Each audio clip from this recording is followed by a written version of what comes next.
Olá pessoal, tudo bem? Meu nome é Samuel Dalelast, sou médico e esse é o nosso espaço aqui no YouTube para discutirmos temas relacionados à saúde, bem-estar e qualidade de vida.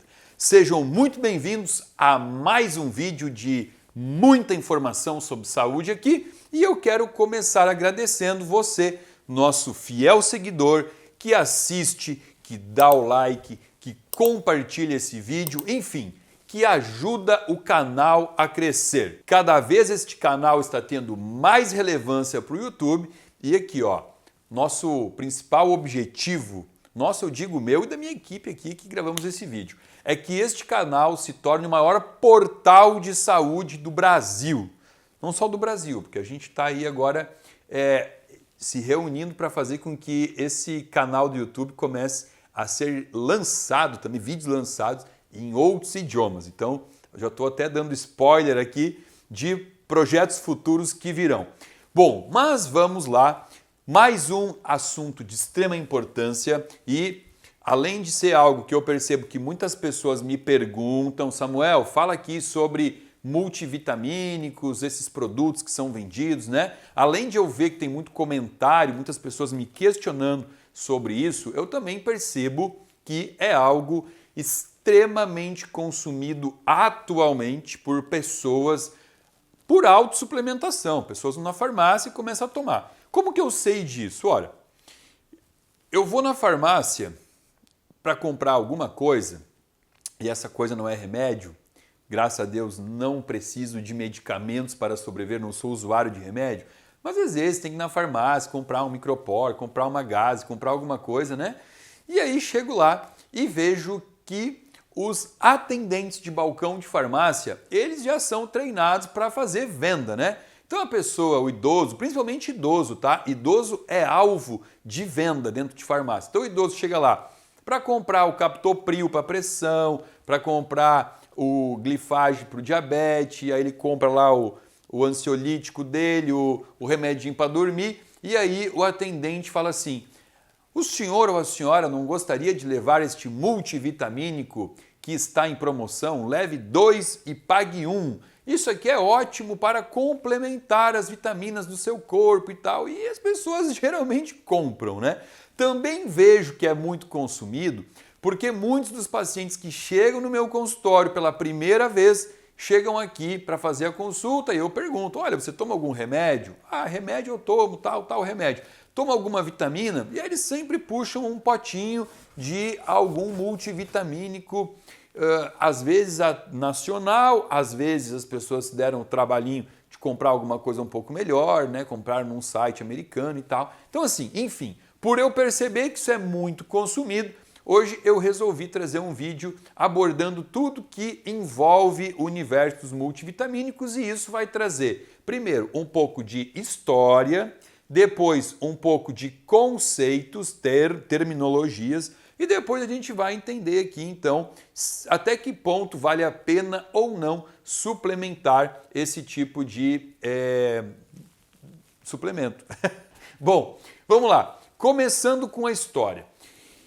Quando foi que o multivitamínico começou a se tornar algo que fosse de, não vou dizer de desejo, né? Ninguém deseja comprar, mas quando foi que as pessoas começaram então a perceber que isso seria uma nova forma de complementar nutrientes no corpo? Porque assim, por muitos anos a população mundial teve acesso a o que a gente chama de alimentação natural. O que é uma alimentação natural? É aquele alimento que é plantado, é colhido e é consumido na sua forma in natura, né? Então é aquela alimentação de todo dia que a nossa mãe fazia, o feijão, o arroz, a mandioca, a batata, o inhame, as leguminosas, chuchu, berinjela, abobrinha, cenoura, beterraba, tudo isso estava ao nosso acesso, ok?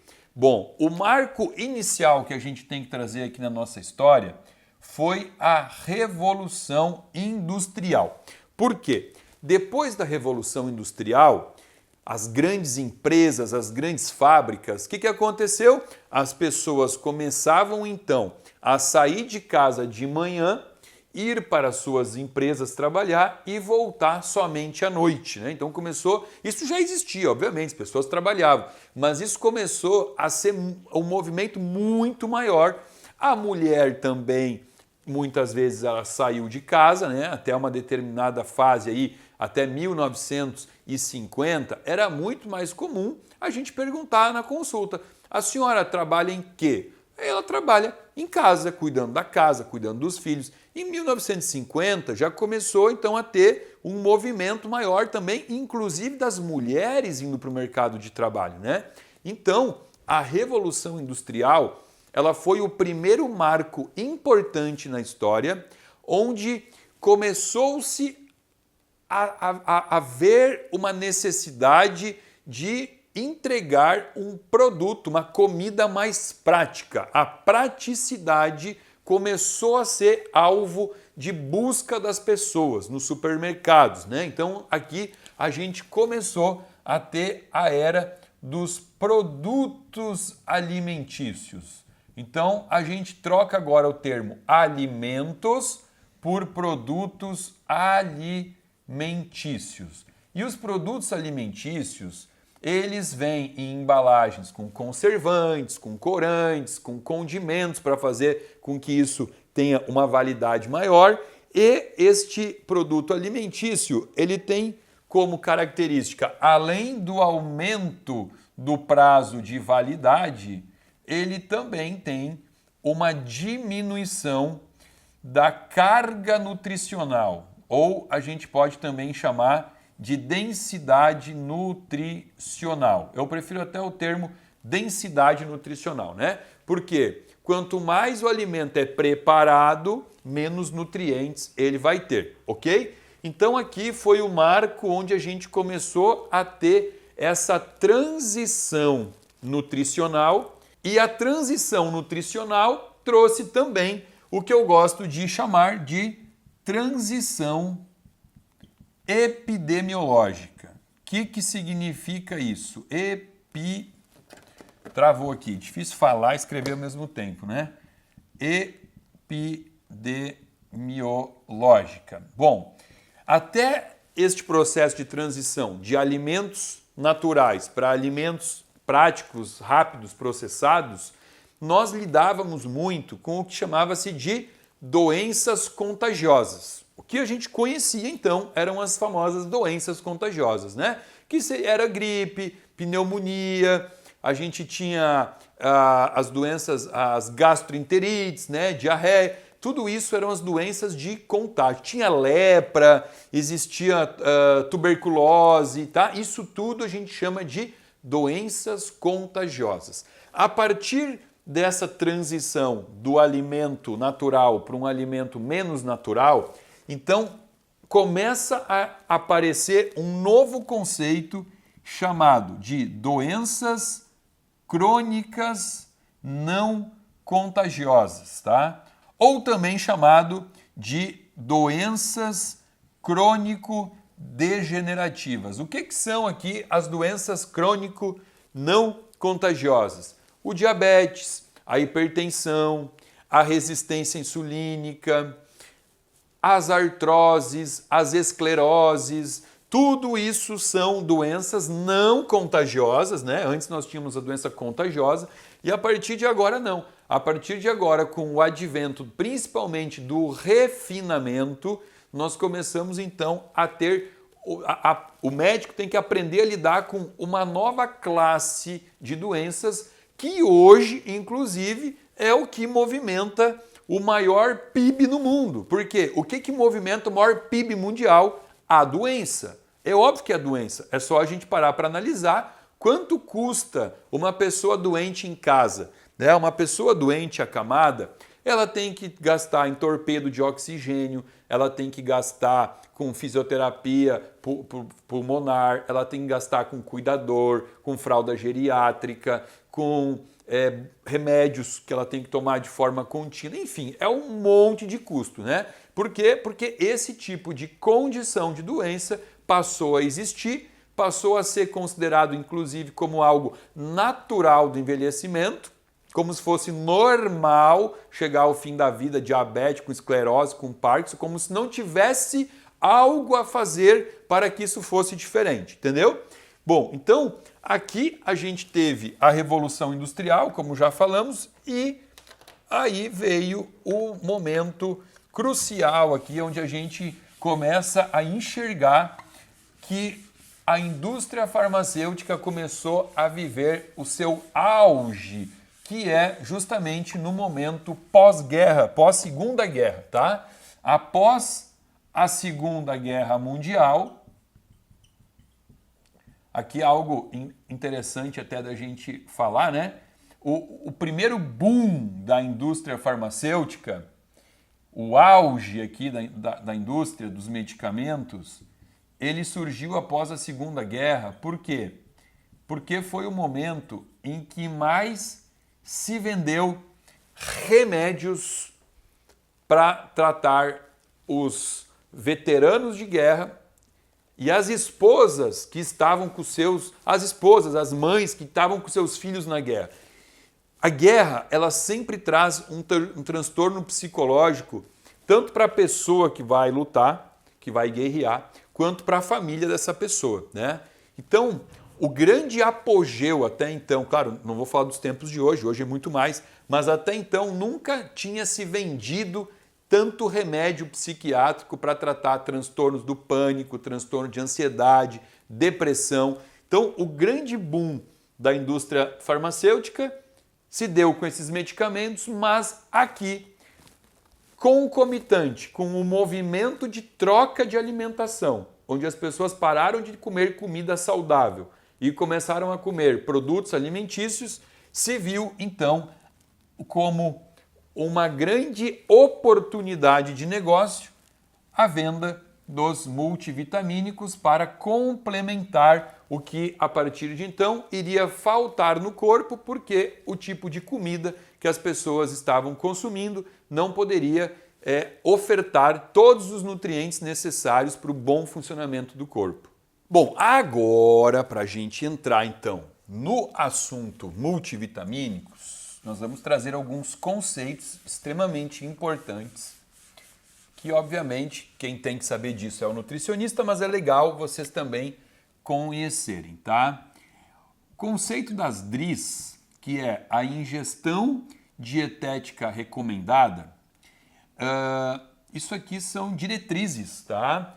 Que estudam, calculam e trazem qual é a ingestão de cada mineral, cada vitamina para o corpo humano, tá? Qual o problema das DRIs? O problema aqui é que nós temos muito pouco estudo a nível de Brasil, tá? O que o Brasil usa são basicamente as DRIs dos Estados Unidos e do Canadá, ok? Bom, aí a gente tem as RDAs, que é a ingestão dietética recomendada. Aqui é o que é recomendado para cada indivíduo, tá? Para cada indivíduo. E aí a gente tem que considerar o peso, a altura, se o paciente é negro, se o paciente é caucasiano, né? Porque a gente sabe que aqui existe também uma questão muito individual, né? Por exemplo, o negro, ele tem ossos muito fortes.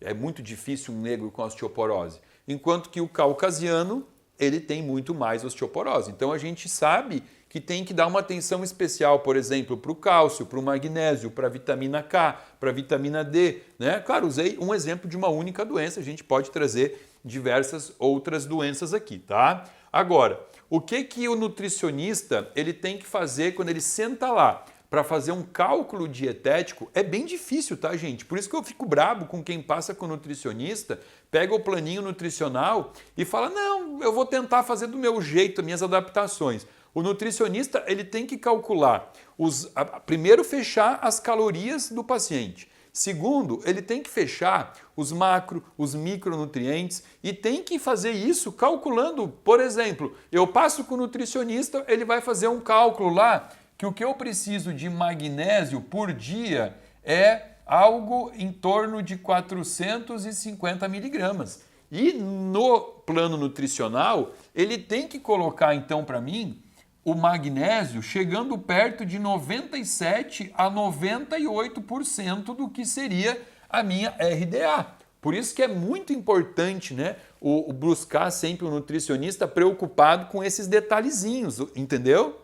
Eu também tenho a EAR, que é a necessidade média estimada, tá? Então isso daqui ela não serve para o indivíduo, ela serve para grupos populacionais. Então quando eu não tenho como fazer um atendimento individual, tá? Eu tenho que fazer um atendimento de população, aí eu vou fazer então um cálculo médio estimado. Então vamos lá, eu pego uma população onde eu sei que tem uma determinada doença acontecendo lá, né? Por exemplo, eu tenho uma população que está apresentando pelagra. Bom, pelagra eu sei que é por falta de vitamina B3, né? Não D de dado, B de bola.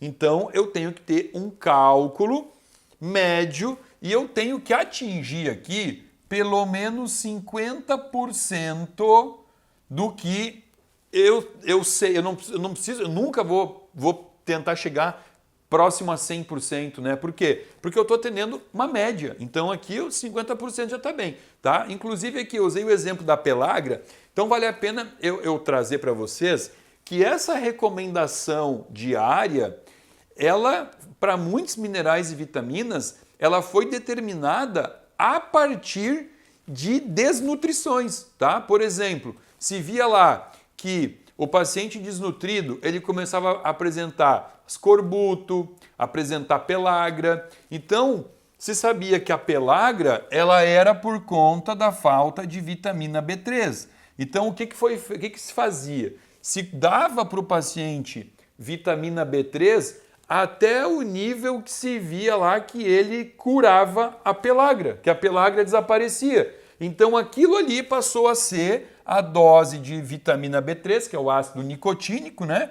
A dose recomendada por dia para aquele paciente. Então, muitas vezes, quando a gente vê um valor de referência para a vitamina B3, ele não é um valor de referência tão estudado assim a ponto de analisar a bioquímica toda do corpo. Não, às vezes aquilo ali é um valor de referência mínimo para o paciente não desenvolver uma pelagra, por exemplo. Entendeu? Tá? Agora, eu também tenho a UL.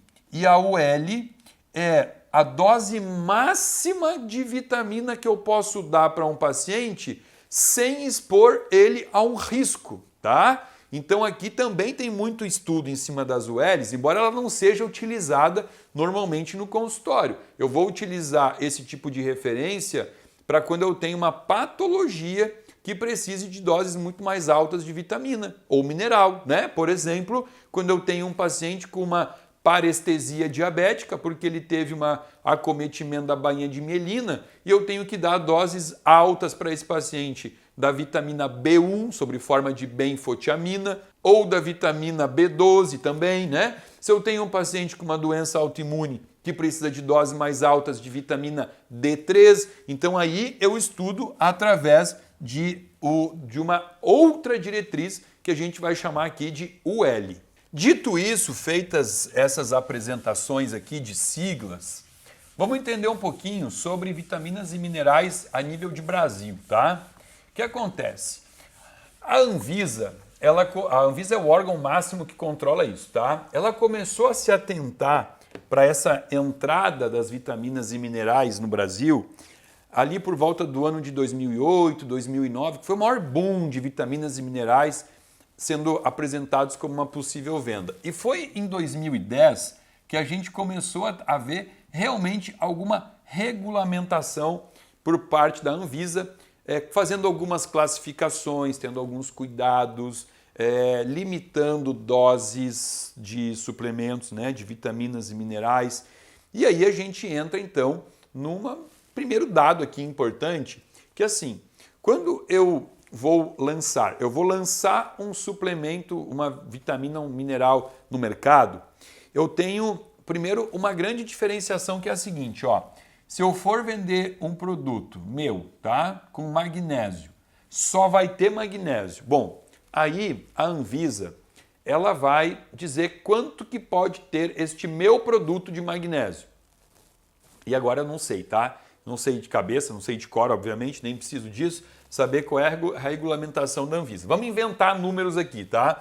Vamos dizer que a Anvisa, ela fala aqui que o meu produto com magnésio, ele pode ter, vamos chutar, tá, gente? Ó, 180 miligramas de magnésio, tá? Porém, quando eu vou ver um produto, aí agora um multivitamínico, onde o magnésio vai estar dentro de um blend com outras vitaminas e minerais, eu já não vou poder encontrar essa dose toda. Aí sempre vai ser reduzida a dose, tá? Então uma coisa é o produto ser vendido isolado. Se eu vender assim o cálcio, eu posso vender numa dosagem. Se eu vender o magnésio sozinho, uma dosagem. Se eu juntar um blend lá, cálcio, magnésio, vitamina K, vitamina D, reduz a quantidade de vitamina ou de mineral que eu posso pôr nesse produto. Então, isso é uma das regulamentações da Anvisa, tá bem? Outra coisa é a classificação quanto a suplemento alimentar ou um medicamento à base de vitaminas e minerais, tá? Isso aqui é bem diferente para entender. Um suplemento alimentar, ele obviamente não substitui a alimentação, não. Ele é para complementar o que poderia estar faltando na minha alimentação. Ele tem que ter, no mínimo, 25% do que é a RDA do Brasil, tá? Então, como eu disse lá, se a RDA do magnésio for 450 miligramas, aqui tem que ter 25% do magnésio, por exemplo, ok? E o máximo que vai poder ter é o 100%. Não pode nunca passar do 100% do que a RDA diz que pode ter. Já um medicamento com vitamina e mineral é diferente. Ele pode passar do 100% porque ele está agora sendo vendido como forma de medicamento, né? Um exemplo aqui é o próprio Citoneurin. Citoneurin, que a gente usa para dor pós-herpética, o paciente que teve um herpes zoster, a própria exemplo que eu dei, né, de uma neuropatia diabética, a dose que vai ter aqui de vitamina B12, de vitamina B1, é muito acima do que seria a RDA. Mas ok, está sendo prescrito por um médico para tratar uma doença, tá? Então existe uma grande diferença aqui entre falar de um suplemento alimentar e de um medicamento. Mas nós vamos falar aqui agora, então, chegando ao assunto do vídeo, depois de entender todos estes conceitos, nós vamos entender aqui quais são as grandes preocupações que nós temos em relação aos multivitamínicos, tá? Quando a gente fala em mineral e vitamina, a gente fala de sal, tá? Sal de mineral ou sal de vitamina, ou vamos falar assim, sal de manipulação, tá? Porque eu também posso manipular isso aqui. O que são os sais de manipulação? É o sal, é o ativo, né? Quando eu boto ali então que eu tenho que ter o magnésio, eu vou comprar o sal do magnésio para misturar com o sal do selênio, com o sal do zinco, com tudo isso, ok? E esses sais aqui, eles podem ser de qualidades muito diferentes. Não existe um sal de uma única qualidade, tá? Aqui eu vou ter sais que talvez já comecem a dissolver na própria língua, na própria boca, né? Pela saliva. Isso é um sal ruim, né? Porque ele tem que dissolver ou no estômago ou no intestino. Então, isso é uma forma de a gente avaliar a qualidade. A gente não, né? Nós não temos capacidade para avaliar um multivitamínico, mas quando existe uma fiscalização, não sei se é essa a palavra que eu vou usar aqui, quando existe uma fiscalização em cima dos produtos, isso aqui também é um fator a ser considerado, tá? Outro fator é o que a gente chama de quelação. Quelação. O que é quelar um mineral ou uma vitamina? A gente quela elementos tanto para melhorar a absorção quanto para melhorar a excreção, tá? Por exemplo, metais pesados no corpo. metal pesado é muito ruim de sair do corpo, ele não sai facilmente. Então a gente vai usar algum quelante que vai ligar no metal para tirar mais facilmente o metal do corpo. Por exemplo, quando eu quero quelar pacientes aqui na minha clínica, eu faço soro de EDTA. É o soro mais quelante de metal pesado que existe. Eu boto EDTA na veia, o EDTA vai se encarregar de tirar os metais pesados do corpo. Mas isso eu estou falando para tirar. E para botar? Eu estou tomando um multivitamínico e eu quero que tudo isso entre no nosso corpo. Bom, aí eu vou quelar. Por quê? Quando existe a quelação de mineral e vitamina, aqui eu tenho, por exemplo, uma célula, tá? E aqui eu tenho proteínas que vão fazer com que os minerais e vitaminas eles entrem por aqui, tá? É o receptor DMT, chama receptor DMT. Muitos minerais vão entrar pelo receptor DMT. E aí começa a ter inclusive uma certa competição, principalmente se a valência deles for a mesma. Por exemplo, assim, se eu tiver o cobre mais 2, o zinco mais 2, o ferro mais 2, começa tudo a competir, tá? Então o que eu faço? Eu ligo o cobre, o zinco, o ferro em algum aminoácido para fazer com que eles não entrem na célula disputando o mesmo receptor DMT. Eles vão entrar pelo receptor de algum outro aminoácido. Isso eu já dei uma aula aqui, ó, magnésio, falando sobre todas as formas de quelar o magnésio com outros aminoácidos, né? Então, eu vou prescrever para o paciente, por exemplo, zinco quelado. Se eu quelado ou quelato. Se eu quelei o zinco, e aí eu posso só escrever quelado, e aí ok, eu deixo a cargo da farmácia a quelação, ou eu posso botar com quem que eu quero que o zinco seja quelado. Eu posso botar aqui zinco glicinato. Eu quelei com a glicina, que é um aminoácido. E aí o que vai acontecer? Se eu botei zinco glicinato, o zinco vai entrar pelo receptor da glicina, levando o zinco para dentro, entendeu? Então a gente sabe, aí tem muito estudo, de qual o melhor quelante para cada vitamina, né? E isso aqui é extremamente importante, porque a imensa maioria dos multivitamínicos, eles não são quelados, ou eles são quelados em quelantes extremamente baratos que não servem para nada. Por exemplo, eu posso botar a vitamina C para dentro da célula fazendo ela na forma revestida. Ou vitamina C tamponada, também posso pôr aqui, são duas formas de absorver muito mais a vitamina C. Ou eu posso botar ela na forma de um ascorbato ligado a qualquer coisa que não vai funcionar muito, não vai ser absorvida. Eu posso prescrever ferro, eu não gosto de prescrever ferro pela boca, tá? Não gosto. Para mim, aqui na clínica eu faço sempre ferro na veia dos meus pacientes. Mas eu tenho um paciente que não tem como fazer ferro, está morando numa região pobre, que não tem acesso ao hospital, sei lá. Aí eu vou prescrever ferro, o que é o mais usado? O ferro ferroso, né? Que é o sulfato ferroso.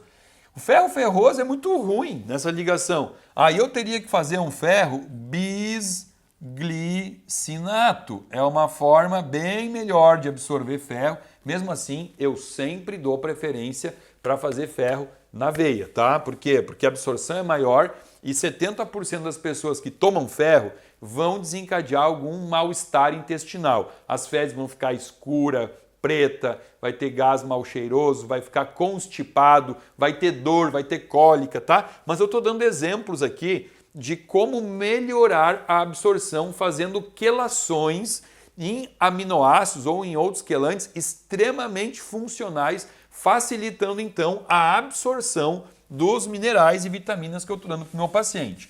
Outra coisa importante é o seguinte: alguns multivitamínicos, principalmente quando a gente procura vitaminas e minerais importados com marcas consagradas americanas, existem marcas que eles se preocupam em cuidar das proporções que eles vão colocar. Porque assim, se eu falar de vitaminas, principalmente vitamina do complexo B, Até existe alguma interação que outra, mas basicamente uma é sinérgica à outra e otimiza a outra, está tudo certo. Quando eu vou para minerais, não é bem assim. Antes eu coloquei aqui para vocês, meio que casualmente, mas não foi tão casual, ó, ferro, zinco e cobre. Por que ferro, zinco e cobre? Porque o transportador dos três é o mesmo, é a transferrina, tá? Claro, eu tenho como transportar cobre por outros transportadores? Tenho, mas ele também será transportado pela transferrina, o zinco também pela transferrina. Então, quando eu prescrevo zinco e cobre, eu tenho que ter um cuidado com as relações, né? Eu sei aqui que quando eu prescrever 15 miligramas de cobre, eu tenho que estar variando aqui entre 0,8 e 1,2 miligramas de cobre. Desculpa, eu falei cobre. Quando eu prescrevo 15 miligramas de zinco, acho que eu tinha falado errado, de zinco, eu tenho que ter entre 0,8 e 1,2, vamos botar 1 miligrama de cobre, né? Se eu botar aqui 1 de cobre e 45 de zinco, eu vou fazer uma depleção do cobre. Então, existem minerais e vitaminas que eles são antagônicos, né? Por exemplo, se eu quero melhorar a absorção do ferro e do cálcio, eu coloco o quê? Eu coloco vitamina C para aumentar essa absorção. Sempre tem relações, tá? O que eu percebo? Multivitamínicos baratos não tem a menor relação. Eu paro para ler atrás ali, não tem relação nenhuma, tá? E nesses multivitamínicos, que eles estão em cápsulas revestidas, vegetais, eu também encontro vitaminas lipossolúveis, vitamina A, D, E e K, que são vitaminas que, se não estiverem num veículo oleoso, numa cápsula com óleo, elas praticamente não terão absorção nenhuma. Então aquela pessoa, ela compra, fala, estou tomando uma vitamininha D. E aí ela toma, faz o exame de sangue e vê que não mudou. Por quê? Porque ela está tomando numa cápsula normal e por serem vitaminas que precisam de carona com óleo, com gordura, não vai absorver. Então eu estou trazendo um monte de detalhezinhos que possivelmente possam estar explicando por que muitas vezes as pessoas compram aqueles multivitamínicos extremamente baratos que ficam em cima do balcão da farmácia, promoção 3 por 2, aliás, pague 3 e leve 2, não, pague 2 e leve 3, 2 por 3, e a pessoa toma esse multivitamínico e nada muda, não cresce um fio de cabelo a mais, não se sente com mais energia, entendeu? E lógico também, né? Lembrando que eu sei que não é a realidade, né? Nem todo mundo pode ter acesso a um médico, um nutricionista que possa fazer essa prescrição, mas eu vou dizer o que seria o ideal. O ideal é que toda suplementação ela fosse manipulada a critério de uma boa anamnese. Porque, por exemplo, no vídeo de magnésio eu explico, se o paciente vem para mim e o problema dele é insônia, eu vou quelar o magnésio, bisglicinato, treonato, inositol. Se o problema do paciente é que ele tem o intestino ruim, eu vou quelar o magnésio na glicina. Se o problema é osteopenia, osteoporose, eu vou quelar o magnésio de malato. E não só com magnésio, com todos os outros minerais aqui que eu vou cuidar a depender do que é a queixa do meu paciente, né? Tá com o cabelo ruim, tá caindo o cabelo, teve um Covid, agora tá ficando careca. Ok, vamos botar dose mais alta de biotina, de ácido pantotênico, vamos usar um silício na forma orgânica, entendeu? Então, obviamente, sempre vai ser melhor fazer alguma coisa customizada, personalizada para cada paciente, né? Agora, se a intenção é tomar um multivitamínico porque não conseguiu passar com um médico, teria que cuidar então, principalmente com essa questão de uma procedência, existem marcas que são melhores, né? É triste falar isso, eu não sou daquelas pessoas que acham que tudo que é americano é melhor. Claro que não, né? Gosto muito, tem muita coisa no Brasil, inclusive a manipulação no Brasil é infinitamente melhor que a manipulação nos Estados Unidos, tá? Farmácias magistrais aqui, elas dão um show em questão de diversidade, de facilidade, né? Então, para manipular, o Brasil é muito melhor. Agora, quando a gente fala de linha de suplementações americanas, a gente tem sim marcas que se preocupam muito mais. Eu não sou um médico que faz propaganda, eu não me vendo, eu não vendo esse espaço aqui para propagandas de outros suplementos, tá? Mas como isso daqui é algo extremamente importante que a gente está falando, eu vou falar aqui algumas dicas de marcas que trabalham com multivitamínicos que realmente são diferenciados, tá? Então aqui, ó, o Fernando vai mostrar para nós aqui, ó, Life Extension é uma marca que tem diversos multivitamínicos, Now Supplements também, Garden of Life, gosto muito desse produto, Source Naturals, ó, já tem aqui 4 marcas de produtos que você pode pesquisar quando for precisar fazer algum tipo de suplementação por conta própria, se realmente você não conseguir ter acesso a um profissional que faça esse tipo de prescrição para você, tá? Lembrando que todos esses produtos, eles existem falsificados também, tá? Essa linha Now Suplements, então, ela é super falsificada. Existem muitos vendedores de Mercado Livre no Brasil entregando produtos falsos, tá? Então é importante ver a credibilidade, a pontuação do site que você está comprando, ok? Então eu queria trazer alguns aspectos sobre multivitamínicos, principalmente os cuidados necessários. Não sei se deu para perceber, mas eu não sou muito adepto a esse tipo de produto, né, de prescrição. Eu gosto muito mais, obviamente, de uma prescrição customizada, personalizada, por isso que eu não super defendi aqui. A ideia do trabalho, do vídeo, era trazer então um pouco da história dos multivitamínicos, quando foi que eles começaram a ter um olhar maior por conta dos clientes, né, dos consumidores, que começaram a entender que a alimentação está pobre e por isso, então, a ideia de fazer uma suplementação seria interessante. E entender tudo que a gente tem por trás dos bastidores quando a gente fala de qualidade de produto, ok? Eu espero que você tenha gostado desse vídeo. Se você gostou, peço o seu like. Se não tiver inscrito no meu canal, se inscreva, aciona o sininho para receber alerta de novos vídeos toda semana aqui para você. Lembrando que você também pode ajudar o canal compartilhando esse vídeo, colocando no grupo de WhatsApp dos amigos, da família, e também abaixo desse vídeo tem um link que você pode acessar, se inscrever e passar a fazer parte de um grupo VIP de pessoas que recebem conteúdo gratuito e exclusivo semanalmente aqui do meu canal. Fica aqui o meu muito obrigado.